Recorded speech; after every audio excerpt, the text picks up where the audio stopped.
السلام علیکم ورحمت الله وبرکاته.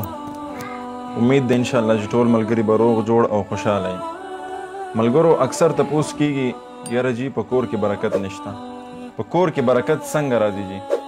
یو ځل یو صحابي د جناب نبی کریم صلی الله علیه وسلم په خدمت کې حاضر شو او عرض یې وکړ چې یا رسول الله صلی الله علیه وسلم زما په کور کې برکت نشته دی، په مال کې مې برکت نشته، په کور کې مې برکت نشته. نبی کریم صلی الله علیه وسلم ورته وفرمایل دغه صحابي ته چې لاړ شه او د خپل کور دروازې ته دې پرده واچوه.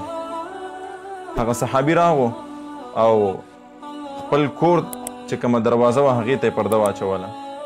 چې پرده یې واچوله نو صحابي فرمایي چې څه وخت تیر شو، څو ورځې تېرې شوې نو زما په کور کې ډېر زیات برکت راغو او زما په مال کې هم ډېر برکت راغو.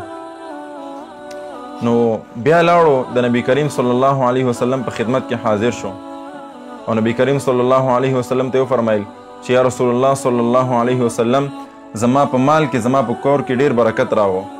یا رسول الله دا څه معامله وه د دې پردې؟ نو نبی کریم صلی الله علیه وسلم ورته وفرمایل چې ستا د کور په مخه باندې به یو بېلمازه انسان تېرېدو او د هغه نظر به ستا د کور په دننه حصه باندې لګېدو. د هغه د نظر د دې بېلمازه د نظر د نحوست د وجې نه ستا د کور نه برکت، ستا د مال نه برکت اوچت کړی شوی و. نو ډېر د سوچ مقام دی چې یو بېلمازه په لاره تېرېږي او د هغه د نظر د نحوست د وجې نه په یو کور کې د هغه نظر پرېوځي او د هغې د نظر د وجې نه د کور نه برکت اوچتېږي، د مال نه برکت اوچتېږي. د پردي کور نو د کم کور کې چې دغه بېلمازه اوسېږي چې د هغې کور به څه حالت وي؟ یو روایت کې راځي چې د یو بېلمازه د لاسه 80 کورونه تباه کېدی شي. نو الله دې موږ د بېلمازۍ نه وساتي. بېلمازي څه شی دی؟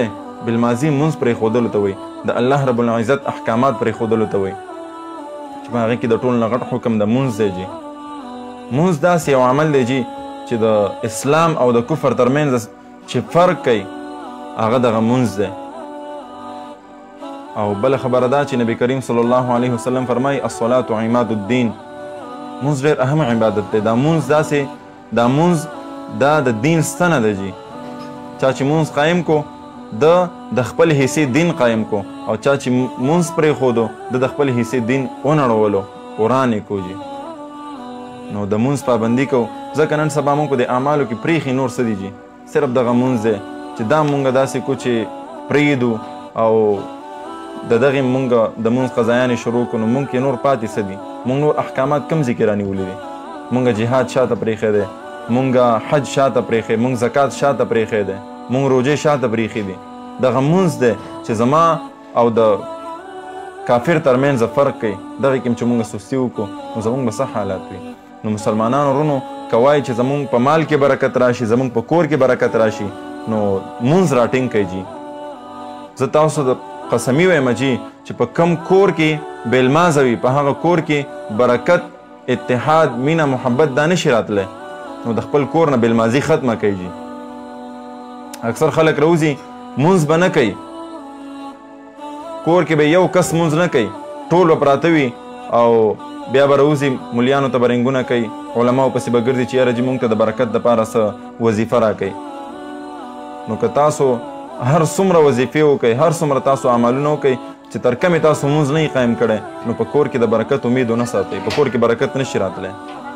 نو ټول د مونځ پابندي کوئ، په خپلو بچو، خپلو کشرانو، مشرانو ټول د مونځ دعوت ورکوئ چې د مونځ پابندي شروع کړي. انشاءالله ستاسو په کور کې برکتونه، خوشحالیانې، اتحاد، محبت دا ټول به انشاءالله اټومیټیکلی راځي.